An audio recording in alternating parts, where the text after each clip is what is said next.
हरे कृष्णा। आप सभी को आमल की एकादशी व्रत की हार्दिक शुभकामनाएं।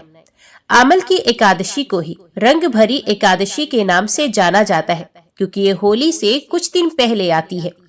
आमल की एकादशी फाल्गुन मास के शुक्ल पक्ष में मनाई जाती है और इसे आंवला एकादशी भी कहा जाता है। ये व्रत भगवान विष्णु को समर्पित होता है और विशेष रूप से आंवले के वृक्ष की पूजा का महत्व रखता है। इस दिन उपवास करने और आंवले के वृक्ष के नीचे कथा एवं पूजन करने से सुख, समृद्धि और मोक्ष की प्राप्ति होती है। ये व्रत सभी पापों का नाश करता है और व्यक्ति को मोक्ष प्रदान करता है। आंवला एकादशी पर आंवले के वृक्ष की पूजा करने से आरोग्य और धन की प्राप्ति होती है। इस दिन व्रत और जागरण करने से भगवान विष्णु का आशीर्वाद प्राप्त होता है। आमल की एकादशी का व्रत करने से परिवार में सुख, समृद्धि, शांति बनी रहती है। मान्यता ये है कि इस एकादशी का व्रत करने से 1000 गोदान के बराबर फल मिलता है। इस व्रत को करने के लिए प्रातः स्नान करके संकल्प ले और व्रत रखें। भगवान विष्णु और माता लक्ष्मी की पूजा करें और आंवले के वृक्ष के नीचे दीप जलाएं। विष्णु सहस्त्रनाम का पाठ करें और एकादशी की कथा सुनें। रात्रि में जागरण करें और अगले दिन द्वादशी पर व्रत का पारण करें। भी सुनिए आमल की एकादशी की पौराणिक व्रत कथा। युधिष्ठिर जी ने भगवान श्री कृष्ण से कहा, हे श्री कृष्ण, मैं अब आपसे फाल्गुन शुक्ल पक्ष की एकादशी का नाम और महात्म्य सुनने की इच्छा रखता हूँ। कृपया बताने की कृपा कीजिए। भगवान श्री कृष्ण बोले, महाभाग धर्म नंदन, सुनो, तुम्हें इस समय वे प्रसंग सुनाता हूँ जिसे राजा मंधाता के पूछने पर महात्मा वशिष्ठ ने कहा था। फाल्गुन शुक्ल पक्ष की एकादशी का नाम आमल की है। इसका पवित्र व्रत विष्णु लोक की प्राप्ति कराने वाला है। मंधाता ने पूछा, द्विजश्रेष्ठ, ये आमल की कब उत्पन्न हुई, मुझे बताइए। वशिष्ठ जी ने कहा, महाभाग सुनो, पृथ्वी पर आमल की उत्पत्ति किस प्रकार हुई ये बताता हूँ। आमल की एक महान वृक्ष है जो सब पापों का नाश करता है। भगवान विष्णु के थूकने पर उनके मुख से चंद्रमा के समान कांतिमान एक बिंदु प्रकट हुआ। वे बिंदु पृथ्वी पर गिरा। उसी से आमल की, जिसे आंवला भी कहा जाता है, एक महान वृक्ष उत्पन्न हुआ। ये सभी वृक्षों का आदि भूत कहलाता है।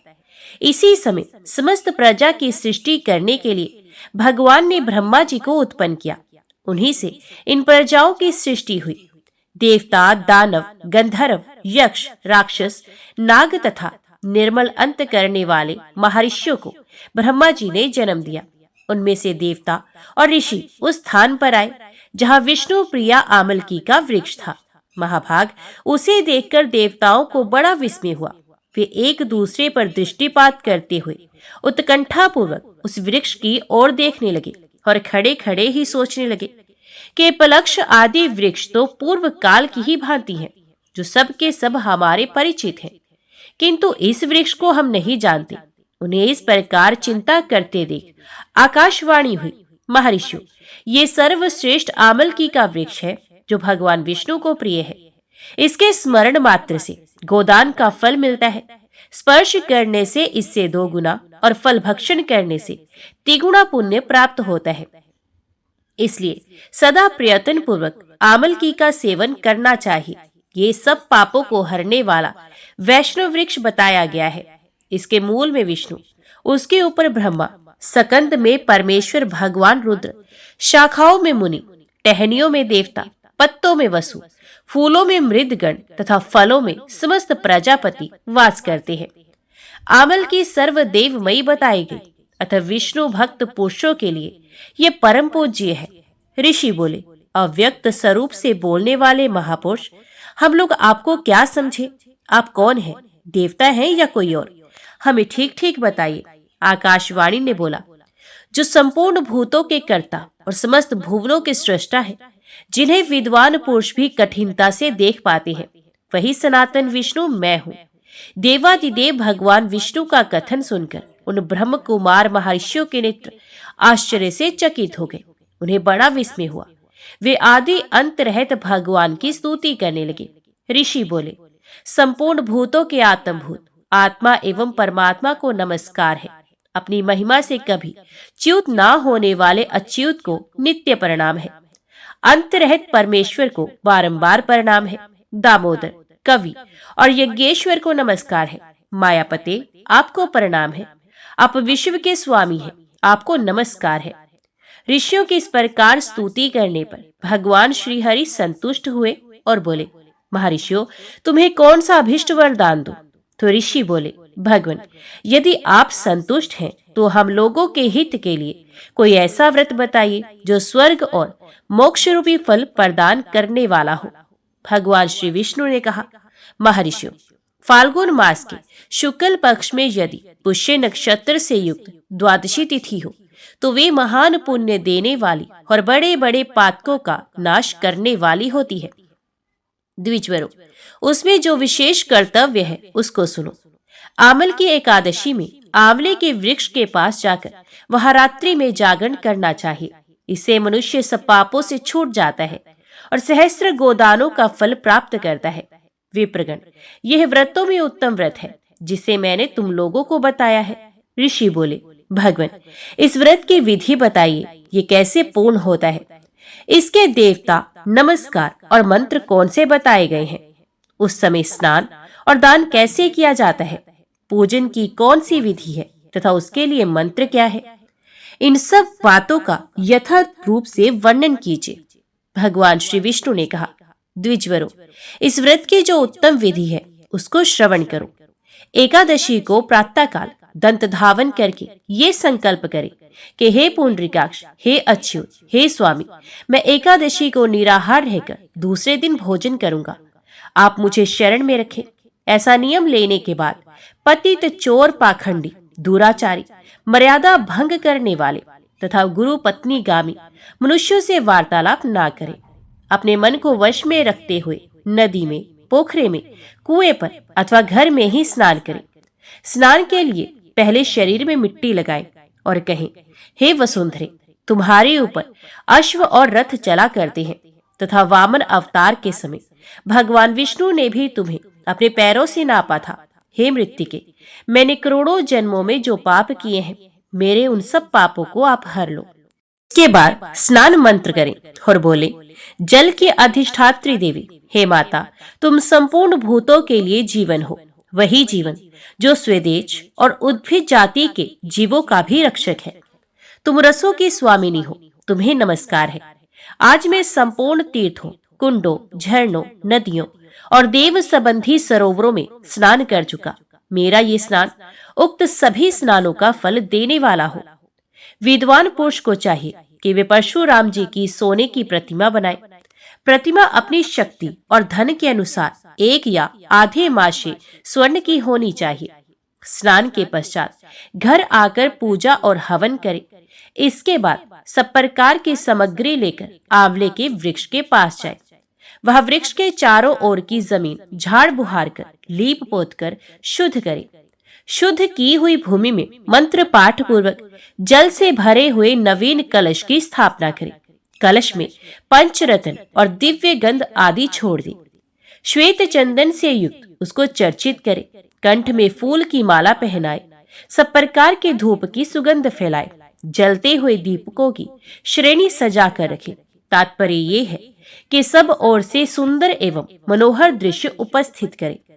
पूजा के लिए नवीन छाता, जूता और वस्त्र भी मंगा कर रखे। कलश के ऊपर एक पात्र रखकर उसे दिव्य खीलों से भर दे। फिर उसके ऊपर स्वर्ण में परशुराम जी की स्थापना करें। विश्वकाय नमः कहकर उनके चरणों की, विश्व रूपिणे नमः से दोनों घुटनों की, उग्राय नमः से जांघों की, दामोदराय नमः से कट भाग की, पद्मनाभाय नमः से उदर की, श्रीवत्स धारणे नमः से वक्ष स्थल की, चक्रणे नमः से बाईं बाह की, गदिने नमः से दाहिने बाह की, वैकुंठाय नमः से कंठ की, यज्ञ मुख्याय नमः से मुख की, विशोक निधेय नमः से नासिका की, वासुदेवाय नमः से नेत्रों की, वामनाय नमः से ललाट की, सर्वात्मने नमः से संपूर्ण अंगों तथा मस्तक की पूजा करें। यही पूजा के मंत्र है। तदंतर भक्ति युक्त चित्त से शुद्ध फल के द्वारा देवादिदेव परशुराम जी को अर्घ्य प्रदान करे। और अर्घ्य का मंत्र इस प्रकार है। हे देव देवेश्वर जमदग्नि नंदन श्री विष्णु स्वरूप परशुराम जी, आपको नमस्कार है, आपको नमस्कार है। आंवले के फल के साथ दिया हुआ मेरा ये अर्घ्य स्वीकार कीजिए, ग्रहण कीजिए प्रभु। तदंतर भक्ति युक्त चित्त से जागरण करें। नृत्य, संगीत, वाद्य, धार्मिक उपाख्यान तथा श्री विष्णु संबंधिनी कथा, वार्ता आदि के द्वारा वे रात्रि व्यतीत करें। उसके बाद भगवान विष्णु के नाम ले लेकर आमल की वृक्ष की परिक्रमा 108 या 28 बार करें। फिर सवेरा होने पर श्री हरि की आरती करें। ब्राह्मण की पूजा करके वहां की सब सामग्री उसे निवेदन कर दे। परशुराम जी का कलश, 2 वस्त्र, जूता आदि सभी वस्तुएं दान कर दे और ये भावना करे कि परशुराम जी के स्वरूप में भगवान विष्णु मुझ पर प्रसन्न हो। तत्पश्चात आमलकी का स्पर्श करके उसकी प्रदक्षिणा करे और स्नान करने के बाद विधि पूर्वक ब्राह्मणों को भोजन कराए। तदंतर कुटुंबियों के साथ बैठकर स्वयं भी भोजन करे। ऐसा करने से जो पुण्य होता है ये सब बताता हूँ, सुनो। संपूर्ण तीर्थों के सेवन से जो पुण्य प्राप्त होता है तथा सब प्रकार के दान देने से जो फल मिलता है, वे सब उपयुक्त विधि के पालन से सुलभ हो जाता है। समस्त यज्ञों की अपेक्षा भी अधिक फल मिलता है, इसमें तनिक भी संदेह नहीं है। ये व्रत सब व्रतों में उत्तम है, जिसका मैंने तुमसे पूरा वर्णन किया है। वशिष्ठ जी कहते हैं, महाराज, इतना कहकर देवेश्वर भगवान विष्णु वहीं अंतर्ध्यान हो गए। तत्पश्चात उन समस्त महर्षियों ने उक्त व्रत का पूर्ण रूप से पालन किया।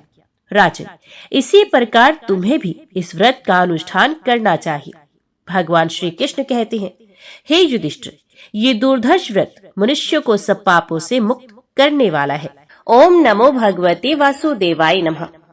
आइए अब बड़ी प्रेम से एकादशी माता और तुलसी माता की कथा को भी सुनते हैं। इन कथाओं को सुनने से ही एकादशी का व्रत पूर्ण माना जाता है। एक बूढ़ी माँ ने एक बार एकादशी माता का व्रत रखा। बड़ा ही भक्ति भाव से पूजा अर्चना की। उन्हें वृद्ध अवस्था में क्या बाधा थी, वे तो अपने पुत्र पौत्रों की सुख सुविधा के लिए व्रत रखने लगी थी। वे दिन भर तो जरा कठोर मन करके अपनी प्यास को रोके रही।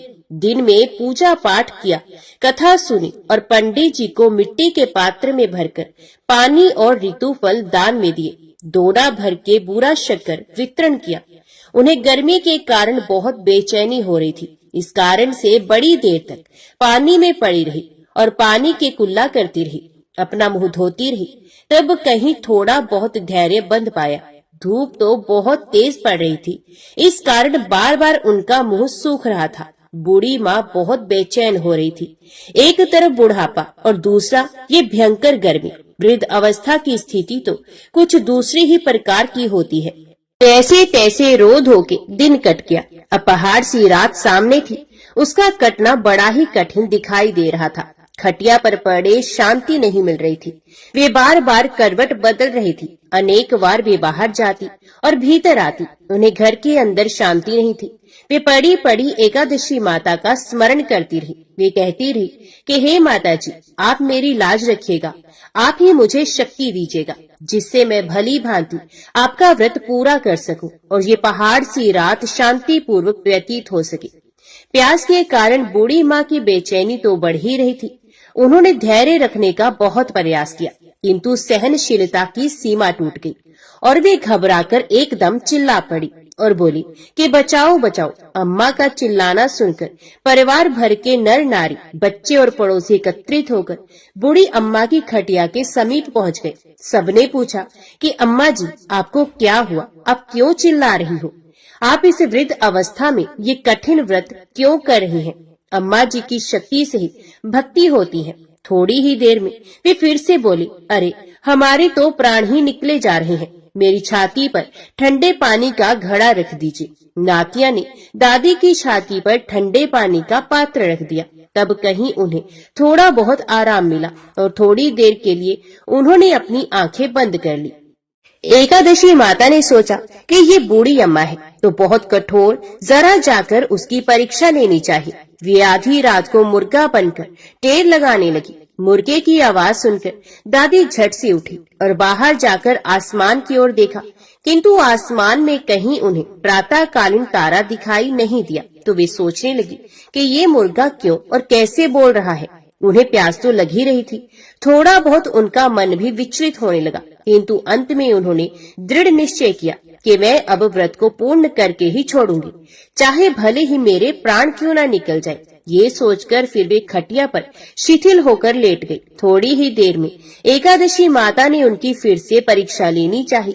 ये एक छोटी सी बालिका के रूप में एक गिलास में शरबत लेकर उनके सिरहाने खड़ी हो गई और जोर से बोली, दादी जी सवेरा हो गया है, अब हाथ मुंह धोकर शरबत पी लीजिए। पहले तो शरबत का गिलास देकर उनका मन ललचा गया, किंतु अचानक व्रत का स्मरण हो आया और उन्होंने सोचा कि मैं किसी भी प्रकार से अभी शरबत नहीं पी सकती, और वे शांति पूर्वक अपनी खटिया पर लेट गई। फिर थोड़ी ही देर में उन्हें ऐसा लगा जैसे कि किसी ने उन्हें पानी के कुएं में पटक दिया हो। ये बड़ी देर तक उस कुएं में हाथ पांव चलाती रही, किंतु उन्होंने अपने मुंह में पानी की एक बूंद भी नहीं जाने दी और वे दृढ़ता पूर्वक अपना व्रत पालन करती रही।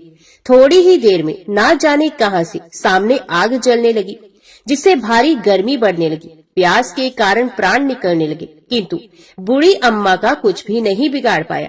वे जहां की तहां मुस्कुराती हुई सी बैठी रही और थोड़ी ही देर में बाहर प्रकाश दिखाई देने लगा। ऐसा लगा कि जैसे सवेरा हो गया हो। बूढ़ी अम्मा ने जब बाहर निकल कर देखा तो वे समझ गई कि अभी सवेरा होने में 3-4 घंटे की देरी है। ये जानकर वे शांति पूर्वक इधर उधर घूमने फिरने लगी। एकादशी माता ये बात अच्छी तरह से समझ गई कि ये बूढ़ी अम्मा किसी भी प्रकार से अपने व्रत से नहीं टल सकती। वे उनके सत्य व्रत को अच्छी तरह से समझ गई। सवेरा होते ही बूढ़ी माता ने स्नान किया, भगवान का पूजा पाठ किया, एकादशी माता की कथा सुनी, ब्राह्मणों को दक्षिणा देकर भोजन कराया। तब कहीं उन्होंने जल ग्रहण किया। कन्याओं को भोजन कराने के बाद अम्मा ने स्वयं भोजन किया। उस श्रेष्ठ व्रत के प्रताप से बूढ़ी अम्मा की आयु में वृद्धि हो गई।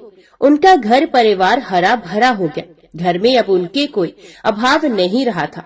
वे हर तरह के सुख साधनों से संपन्न हो गए। नाती नातिन से उनका घर भर गया और वे उसी दिन से 12 महीने की एकादशी का व्रत करने लगी। एकादशी माता के व्रत के प्रताप से इस संसार में हर प्रकार के सुख भोगकर अंत में वैकुंठ धाम को चले गई।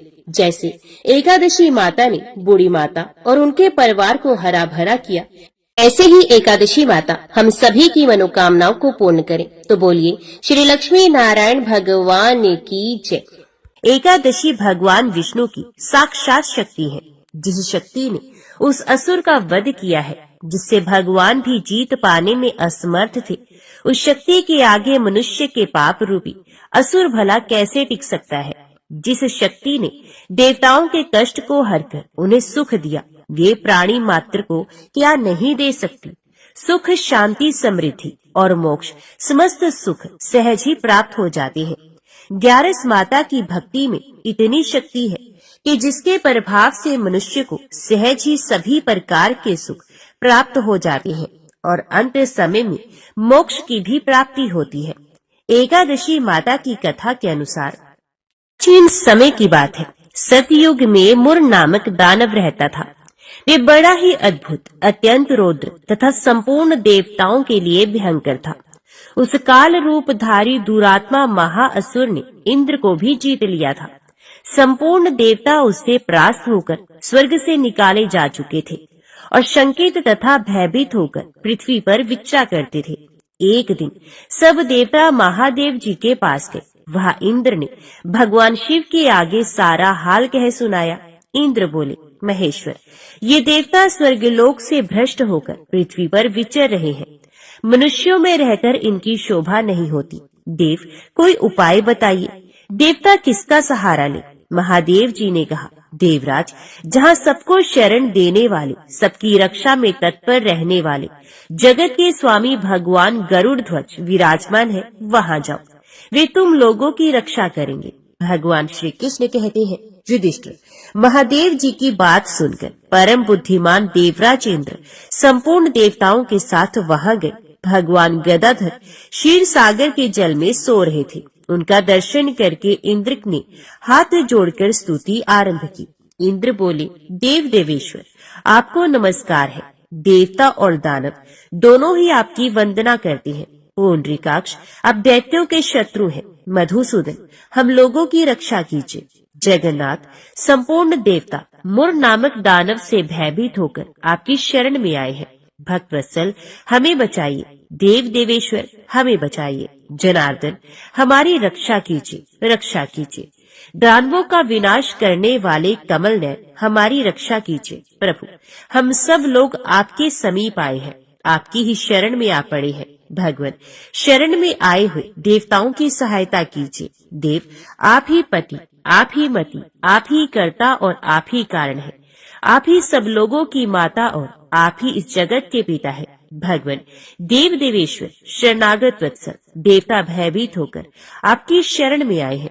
प्रभु, अत्यंत उग्र स्वभाव वाले महाबली मुर नामक दैत्य ने संपूर्ण देवताओं को जीतकर इन्हें स्वर्ग से निकाल दिया है। इंद्र की बात सुनकर भगवान विष्णु बोले, देवराज, वे दानव कैसा है, उसका रूप और बल कैसा है, तथा उस दुष्ट के रहने का स्थान कहाँ है? इंद्र बोले, देवेश्वर, पूर्व काल में ब्रह्मा जी के वंश में तालजंग नामक एक महान असुर उत्पन्न हुआ था, जो अत्यंत भयंकर था। उसका पुत्र मुर दानव के नाम से विख्यात हुआ। वे भी अत्यंत उत्कट, महाप्रकर्मी और देवताओं के लिए भयंकर है। चंद्रावती नाम से प्रसिद्ध एक नगरी है, उसी में स्थान बनाकर वे निवास करता है। उस दैत्य ने समस्त देवताओं को परास्त करके स्वर्गलोक से बाहर कर दिया है। उसने एक दूसरे ही इंद्र को स्वर्ग के सिंहासन पर बिठाया है। अग्नि, चंद्रमा, सूर्य, वायु तथा वरुण भी उसने दूसरे ही बनाए हैं। जनार्दन, मैं सच्ची बात बता रहा हूँ, उसने सब कोई दूसरे ही कर लिए हैं। देवताओं को तो उसने प्रत्येक स्थान से वंचित कर दिया है। इंद्र का कथन सुनकर भगवान जनार्दन को बड़ा क्रोध हुआ। वे देवताओं को साथ लेकर चंद्रावती पुरी में गए। देवताओं ने देखा दैत्यराज बारंबार गर्जना कर रहा है। उससे परास्त होकर संपूर्ण देवता 10 दिशाओं में भाग गए। अब वे दानव भगवान विष्णु को देखकर बोला, खड़ा रहे, खड़ा रहे। उसकी ललकार सुनकर भगवान के नेत्र क्रोध से लाल हो गए और वे बोले, अरे दुराचारी दानव, मेरी इन भुजाओं को देख। ये कहकर भगवान विष्णु ने अपने दिव्य बाणों से सामने आए हुए दुष्ट दानवों को मारना आरंभ कर दिया। दानव भय से विवल हो उठे। पांडुनंदन, तत्पश्चात श्री विष्णु ने दैत्य सेना पर चक्र का प्रहार किया। उससे छिन्न भिन्न होकर सैकड़ों योद्धा मौत के मुख में चले गए। इसके बाद भगवान मधुसूदन बद्रिकाश्रम को चले गए। वहां सिंहावती नाम की गुफा थी, जो 12 योजन लंबी थी। उस गुफा में एक ही दरवाजा था। भगवान विष्णु उसी में सो रहे थे। दानव मुर भगवान को मार डालने के उद्योग में लगा था। ये उनके पीछे लगा रहा। वहां पहुंचकर उसने भी उसी गुफा में प्रवेश किया। वहां भगवान को सोते देख उसे बड़ा हर्ष हुआ। उसने सोचा, ये दानवों को भय देने वाला देवता है, अतः निस्संदेह इसे मार ही डालूंगा। दानव के इस प्रकार विचार करते ही भगवान विष्णु के शरीर से एक कन्या प्रकट हुई, जो बड़ी ही रूपवती, सौभाग्यशालिनी तथा दिव्य अस्त्र शस्त्रों से युक्त थी। ये भगवान के तेज के अंश से उत्पन्न हुई थी। उसका बल और पराक्रम महान था। दानवराज मुर ने उस कन्या को देखा। कन्या ने युद्ध का विचार करके दानव के साथ युद्ध के लिए याचना की। युद्ध छिड़ गया। कन्या सब प्रकार के युद्ध कला में निपुण थी। वे मुर नामक महान असुर, उसके हुंकार मात्र से राख का ढेर हो गया। दानव के मारे जाने पर भगवान जाग उठे। उन्होंने दानव को धरती पर पड़ा देखकर पूछा, मेरा ये शत्रु अत्यंत उग्र और भयंकर था, किसने इसका वध किया है? कन्या बोली, स्वामी, आपके ही प्रसाद से मैंने इस महादैत्य का वध कर दिया है। श्री भगवान ने कहा, कल्याणी, तुम्हारे इस कर्म से तीनों लोगों के मुनि और देवता आनंदित हुए हैं। अतः तुम्हारे मन में जैसी रुचि हो उसके अनुसार मुझसे कोई वर मांगो। देव दुर्लभ होने पर भी वे वर मैं तुम्हें दूंगा, इसमें तनिक भी संदेह नहीं। वे कन्या साक्षात एकादशी ही थी। उसने कहा, प्रभु, यदि आप प्रसन्न हैं तो मैं आपकी कृपा से सब तीर्थों में प्रधान, समस्त विघ्नों का नाश करने वाली तथा सब प्रकार की सिद्धि देने वाली देवी हूँ। जनार्दन, जो लोग आप में भक्ति रखते हुए मेरे दिन को उपवास करेंगे उन्हें सब प्रकार की सिद्धि प्राप्त हो। माधव, जो लोग उपवास नक्त अथवा एक भुक्त करके मेरे व्रत का पालन करें उन्हें आप धन, धर्म और मोक्ष प्रदान कीजिए। श्री भगवान विष्णु बोले, कल्याणी, तुम जो कुछ कहती हो वे सब पूर्ण होगा। भगवान श्री कृष्ण कहते हैं, युधिष्ठिर, ऐसा वर पाकर महाव्रता एकादशी बहुत प्रसन्न हुई। दोनों पक्षों की एकादशी समान रूप से कल्याण करने वाली है। इसमें शुक्ल और कृष्ण का भेद नहीं करना चाहिए।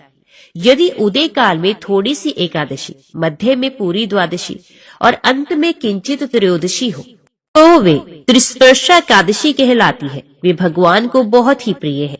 यदि एक त्रिस्पर्शा एकादशी को उपवास कर लिया जाए तो 1,000 एकादशी व्रतों का फल प्राप्त होता है तथा इसी प्रकार द्वादशी में पारण करने पर 1,000 गुना फल माना गया है। अष्टमी, एकादशी, षष्ठी, तृतीया और चतुर्दशी ये यदि पूर्व तिथि से विद हो तो उनमें व्रत नहीं करना चाहिए। परिवर्तनी तिथि से युक्त होने पर ही इनमें उपवास का विधान है। पहले दिन में और रात में भी एकादशी हो तथा दूसरे दिन केवल प्रातःकाल एक दंड एकादशी रहे तो पहली तिथि का परित्याग करके दूसरे दिन की द्वादशी युक्त एकादशी को ही उपवास करना चाहिए। ये विधि मैंने दोनों पक्षों की एकादशी के लिए ही बताई है। जो मनुष्य एकादशी को उपवास करता है वे वैकुंठ धाम में, जहाँ साक्षात भगवान गरुड़ ध्वज विराजमान है, वहाँ जाता है। जो मानव हर समय एकादशी के महात्म्य का पाठ करता है उसे 1,000 गोदानों के पुण्य का फल प्राप्त होता है। जो दिन या रात में भक्ति पूर्वक इस महात्म्य का श्रवण करते हैं वे निस्संदेह ब्रह्म हत्या आदि पापों से मुक्त हो जाते हैं। एकादशी के समान पाप नाश व्रत दूसरा कोई नहीं है।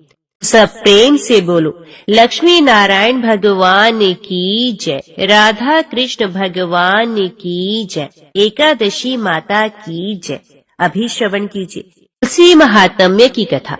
कार्तिकेय जी ने महादेव जी से कहा, हे भगवान, मैं ये सुनना चाहता हूँ कि कौन सा ऐसा वृक्ष है जिसका पत्ता और फूल भी मोक्ष प्रदान करने वाला है। महादेव जी बोले, बेटा, सब प्रकार के पत्तों और पुष्पों की अपेक्षा तुलसी ही श्रेष्ठ मानी गई है। वे परम मंगलमयी, समस्त कामनाओं को पूर्ण करने वाली, शुद्ध, श्री विष्णु को अत्यंत प्रिय तथा वैष्णवी नाम धारण करने वाली है। वे संपूर्ण लोक में श्रेष्ठ, शुभ तथा भोग और मोक्ष प्रदान करने वाली है। भगवान श्री विष्णु ने पूर्व काल में संपूर्ण लोकों का हित करने के लिए तुलसी का वृक्ष रोपा था। तुलसी के पत्ते और पुष्प सब धर्मों में प्रतिष्ठित हैं। जैसे भगवान श्री विष्णु को लक्ष्मी और मैं दोनों प्रिय हैं, उसी प्रकार ये तुलसी देवी भी परम प्रिय है। हम तीन के सिवा कोई चौथा ऐसा नहीं जान पड़ता जो भगवान को इतना प्रिय हो। तुलसी दल के बिना दूसरे फूलों, पत्तों तथा चंदन आदि के लेपों से भगवान श्री विष्णु को उतना संतोष नहीं होता। जिसने तुलसी दल के द्वारा पूर्ण श्रद्धा के साथ प्रतिदिन भगवान श्री विष्णु का पूजन किया है, उसने दान, होम, यज्ञ और व्रत आदि सब पूर्ण कर लिए। तुलसी दल से भगवान की पूजा कर लेने पर कांति, सुख, भोग सामग्री, यश, लक्ष्मी, श्रेष्ठ कुल, शील, पत्नी, पुत्र, कन्या, धन, राज्य, आरोग्य, ज्ञान, विज्ञान, वेद, वेदांग, शास्त्र, पुराण, तंत्र और संहिता सब कुछ मैं कर्त लगत समझता हूँ। जैसे पुण्य सलीला गंगा मुक्ति प्रदान करने वाली है, उसी प्रकार ये तुलसी भी कल्याण करने वाली है। सकल, यदि मंजरी युक्त तुलसी पत्रों के द्वारा भगवान श्री विष्णु की पूजा की जाए तो उसके पुण्य फल का वर्णन करना असंभव है। जहाँ तुलसी का वन है वहीं भगवान श्री कृष्ण की समीपता है तथा वहीं ब्रह्मा और लक्ष्मी जी भी संपूर्ण देवताओं के साथ विराजमान है। इसलिए अपने निकटवर्ती स्थान में तुलसी देवी को रोपकर उनकी पूजा करनी चाहिए। तुलसी के निकट जो स्तोत्र मंत्र आदि का जप किया जाता है वे सब अनंत गुना फल देने वाला होता है। प्रेत, पिशाच, कुष्मांड, ब्रह्म, राक्षस, भूत और दैत्य आदि सब तुलसी के वृक्ष से दूर भागते हैं। ब्रह्म हत्या आदि पाप तथा पाप और खोटे विचार से उत्पन्न होने वाले रोग, ये सब तुलसी वृक्ष के समीप नष्ट हो जाते हैं। जिसने श्री भगवान की पूजा के लिए पृथ्वी पर तुलसी का बगीचा लगा रखा है, उसने उत्तम दक्षिणाओं से युक्त 100 यज्ञों का विधिवत अनुष्ठान पूर्ण कर लिया है। जो श्री भगवान की प्रतिमाओं तथा शालिग्राम शिलाओं पर चढ़े हुए तुलसी दल को प्रसाद के रूप में ग्रहण करता है, वे श्री विष्णु के सायुज्य को प्राप्त होता है। जो श्रीहरि की पूजा करके उन्हें निवेदन किए हुए तुलसी दल को अपने मस्तक पर धारण करता है, वे पाप से शुद्ध होकर स्वर्गलोक को प्राप्त होता है। कलयुग में तुलसी का पूजन, कीर्तन, ध्यान, रोपण और धारण करने से वे पाप को जलाती और स्वर्ग एवं मोक्ष प्रदान करती है। जो तुलसी के पूजन आदि का दूसरों को उपदेश देता और स्वयं भी आचरण करता है, वे भगवान श्री लक्ष्मीपति के परम धाम को प्राप्त होता है। जो वस्तु भगवान श्री विष्णु को प्रिय जान पड़ती है, वे मुझे भी अत्यंत प्रिय है। श्राद्ध और यज्ञ आदि कार्यों में तुलसी का एक पत्ता भी महान पुण्य प्रदान करने वाला है। जिसने तुलसी की सेवा की है, उसने गुरु, ब्राह्मण, देवता और तीर्थ सबका भली भांति सेवन कर लिया। इसलिए षडानन, तुम तुलसी का सेवन करो। जो शिखा में तुलसी स्थापित करके प्राणों का परित्याग करता है, वे पाप राशि से मुक्त हो जाता है। राजसूय आदि यज्ञ, भांति भांति के व्रत तथा संयम के द्वारा धीर पुरुष जिस गति को प्राप्त करता है, वही उसे तुलसी की सेवा से मिल जाती है। तुलसी के एक पत्र से श्रीहरि की पूजा करके मनुष्य वैष्णव तप को प्राप्त होता है। उसके लिए अन्यान्य शास्त्रों के विस्तार की क्या आवश्यकता है। जिसने तुलसी की शाखा तथा कोमल पत्तियों से भगवान श्री विष्णु की पूजा की है, वे कभी माता का दूध नहीं पीता, उसका पुनर्जन्म नहीं होता। कोमल तुलसी दलों के द्वारा प्रतिदिन श्रीहरि की पूजा करके मनुष्य अपनी सैकड़ों और हजारों पीढ़ियों को पवित्र कर सकता है। ये मैंने तुमसे तुलसी के प्रधान गुण बताए हैं। संपूर्ण गुणों का वर्णन तो बहुत अधिक समय लगने पर भी नहीं हो सकता। ये उपाख्यान पुण्य राशि का संचय करने वाला है। जो प्रतिदिन इसका श्रवण करता है, वे पूर्व जन्म के किए हुए पाप तथा जन्म मृत्यु के बंधन से मुक्त हो जाता है। बेटा, इस अध्याय के पाठ करने वाले पुरुष को कभी रोग नहीं सताते, अज्ञान उसके निकट नहीं आता, उसकी सदा विजयी होती है।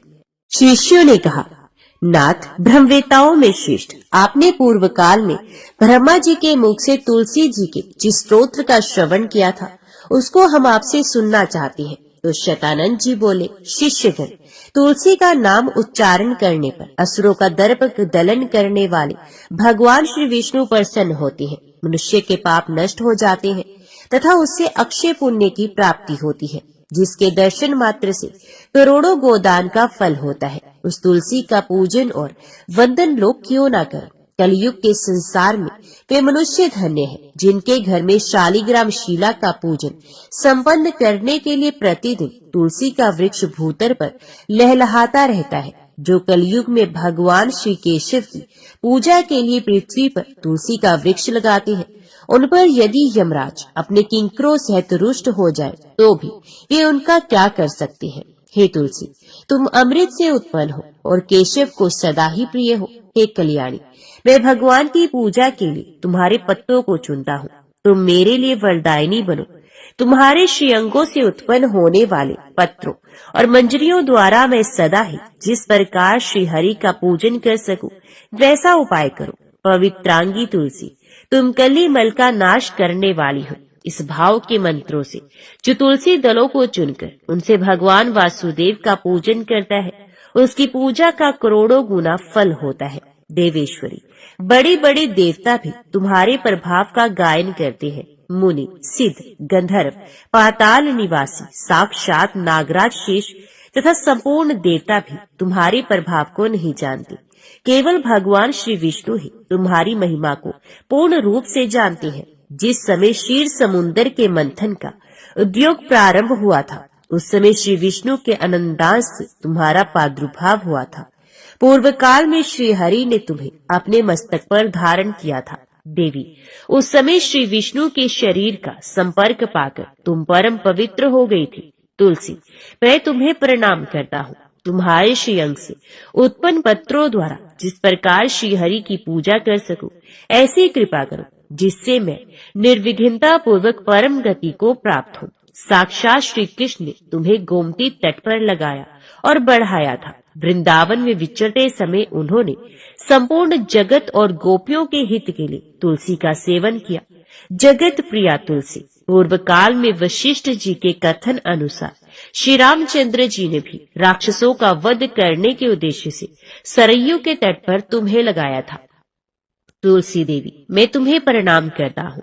श्री रामचंद्र जी से वियोग हो जाने पर अशोक वाटिका में रहते हुए जनक किशोरी सीता ने तुम्हारा ही ध्यान किया था, जिससे उन्हें पुनः अपने प्रियतम का समागम प्राप्त हुआ। पूर्व काल में हिमालय पर्वत पर भगवान शंकर की प्राप्ति के लिए पार्वती देवी ने तुम्हें लगाया और अपनी अभिष्ट सिद्धि के लिए तुम्हारा सेवन किया था। तुलसी देवी, मैं तुम्हें नमस्कार करता हूँ। संपूर्ण देवांगनाओं और किन्नरों ने भी दुस्वप्न का नाश करने के लिए नंदन वन में तुम्हारा सेवन किया था। देवी, तुम्हें मेरा नमस्कार है। धर्म आरण्य गया में साक्षात पितरों ने तुलसी का सेवन किया था। दंडकारण्य में भगवान श्री रामचंद्र जी ने अपने हित साधन की इच्छा से परम पवित्र तुलसी का वृक्ष लगाया तथा लक्ष्मण और सीता ने भी बड़ी भक्ति के साथ उसे पोसा था। जिस प्रकार शास्त्रों में गंगा जी को त्रिभुवन व्यापिनी कहा गया है, उसी प्रकार तुलसी देवी भी संपूर्ण चराचर जगत में दृष्टिगोचर होती है। तुलसी का ग्रहण करके मनुष्य पातकों से मुक्त हो जाता है। और तो और मुनीश्वरों, तुलसी के सेवन से ब्रह्म हत्या भी दूर हो जाती है। तुलसी के पत्ते से टपकता हुआ जल जो अपने सर पर धारण करता है, उसे गंगा स्नान और 10 गोदान का फल प्राप्त हो जाता है। देवी, मुझ पर प्रसन्न हो जाओ। देवेश्वरी, हरि प्रिय, मुझ पर प्रसन्न हो जाओ। क्षीर सागर के मंथन से प्रकट हुई तुलसी देवी, मैं तुम्हें प्रणाम करता हूँ। द्वादशी की रात्रि में जागरण करके जो इस तुलसी स्तोत्र का पाठ करता है, भगवान श्री विष्णु उसके 32 अपराध क्षमा करते हैं। बाल्यावस्था, कुमार अवस्था, जवानी और बुढ़ापे में जितने पाप किए होते हैं, वे सब तुलसी स्तोत्र के पाठ से नष्ट हो जाते हैं। तुलसी के स्तोत्र से संतुष्ट होकर भगवान सुख और अभ्युदय प्रदान करते हैं। जिस घर में तुलसी का स्तोत्र लिखा हुआ विद्यमान रहता है, उसका कभी अशुभ नहीं होता। उसका सब कुछ मंगलमय होता है, किंचित भी अमंगल नहीं होता। उसके लिए सदा सुकाल रहता है। वे घर प्रचुर धन धान्य से भरा रहता है। तुलसी स्तोत्र का पाठ करने वाले मनुष्य के हृदय में भगवान श्री विष्णु के प्रति अविचल भक्ति होती है तथा उसका वैष्णवों से कभी वियोग नहीं होता। इतना ही नहीं, उसकी बुद्धि कभी अधर्म में परिवर्तन नहीं होती। जो द्वादशी की रात्रि में जागरण करके तुलसी स्तोत्र का पाठ करता है, उसे करोड़ों तीर्थों के सेवन का फल प्राप्त होता है। प्रेम से बोलो, तुलसी माता की जय। लक्ष्मी नारायण भगवान की जय। राधा कृष्ण भगवान की जय। आइए अब श्रवण करते हैं भगवान विष्णु की आरती। ओम जय जगदीश हरे, स्वामी जय जगदीश हरे। भक्त जनों के संकट, दास जनों के संकट क्षण में दूर करे। ओम जय जगदीश हरे। जो ध्यावे फल पावे, दुख बिन से मन का। स्वामी दुख बिन से मन का। सुख संपत्ति घर आवे, कष्ट मिटे तन का। ओम जय जगदीश हरे। मात पिता तुम मेरे, शरण गहूँ मैं किसकी। स्वामी शरण गहूँ मैं किसकी। तुम बिन और न दूजा, आस करूं किसकी। ओम जय जगदीश हरे। तुम पूर्ण परमात्मा, तुम अंतर्यामी। स्वामी तुम अंतर्यामी। पार ब्रह्म परमेश्वर, तुम सबके स्वामी। ओम जय जगदीश हरे। तुम करुणा के सागर, तुम पालन करता, स्वामी तुम पालन करता। दीन दयालु कृपालु, कृपा करो भरता। ओम जय जगदीश हरे। तुम हो एक अगोचर, सबके प्राणपति, स्वामी सबके प्राणपति। किस विधि मिलूं दया में, तुमको मैं कुमति। ओम जय जगदीश हरे। दीन बंधु दुख हरता, तुम रक्षक मेरे, स्वामी तुम रक्षक मेरे। करुणा हस्त बढ़ाओ, शरण पड़ू मैं तेरे। ओम जय जगदीश हरे। विषय विकार मिटावो, पाप हरो देवा, स्वामी पाप हरो देवा। श्रद्धा भक्ति बढ़ाओ, संतन की सेवा। ओम जय जगदीश हरे। ओम जय जगदीश हरे। स्वामी जय जगदीश हरे। भक्त जनों के संकट, दास जनों के संकट, क्षण में दूर करे। ओम जय जगदीश हरे। सब प्रेम से बोलो लक्ष्मी नारायण भगवान की जय, राधा कृष्ण भगवान की जय। आज की वीडियो में इतना ही। उम्मीद करती हूँ वीडियो आपको पसंद आई होगी। वीडियो पसंद आई हो तो वीडियो को लाइक और चैनल को सब्सक्राइब जरूर कीजिएगा। जय श्री हरि लिखकर कमेंट बॉक्स में अपनी हाजिरी और अपने सुझाव देना ना भूलेगा। तो मिलते हैं अगली कथा अगली वीडियो के साथ। तब तक के लिए देखते व सुनते रहिए। जय मां कंजर, जय माता दी।